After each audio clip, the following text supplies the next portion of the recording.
कई लोग निर्गुण और सगुण भक्ति में बड़ा विवाद किया करते हैं।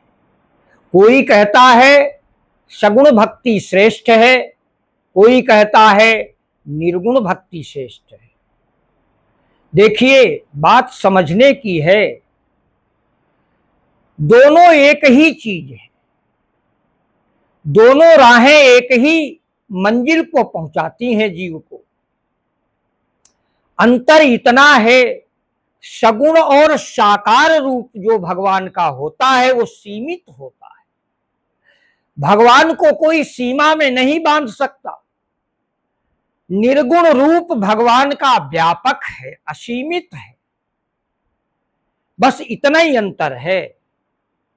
उपासक को दोनों प्रकार, जो निर्गुण ब्रह्म की उपासना कर रहा है और जो सगुण ब्रह्म की उपासना कर रहा है, उसकी यात्रा एक ही जगह पर जाकर समाप्त होती है। फल एक ही मिलता है। जो फल निर्गुण उपासक को प्राप्त होता है वही फल सगुण और साकार ब्रह्म की उपासना करने वाले को मिलता है।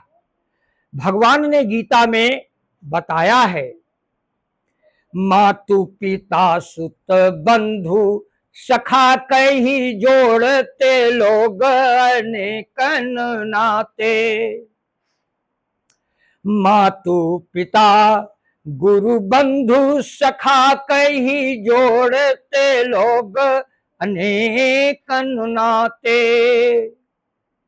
बालक जानी सुलाते पलना ठाकुर जानी के भोग लगाते। मेरा रूप न रंग है कोई, फिर भी अनेकों रूप बनाते। और जो मुझको जिस भाव से ध्याते, वो मुझको उस रूप में पाते। गोकुल में गोलोक के वासी गोपियां बन मेरे पीछे आते। पार्थ सारथी बन जाता हूँ, नेह का नाता निभाते निभाते।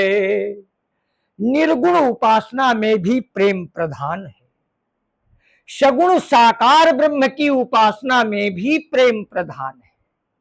दोनों की उपासना में प्रेम प्रधान है। दोनों मार्ग एक ही जगह पर पहुंचाते हैं, भगवान के धाम को पहुंचाते हैं, भगवान के चरणों तक भक्त को खींच कर ले जाते हैं।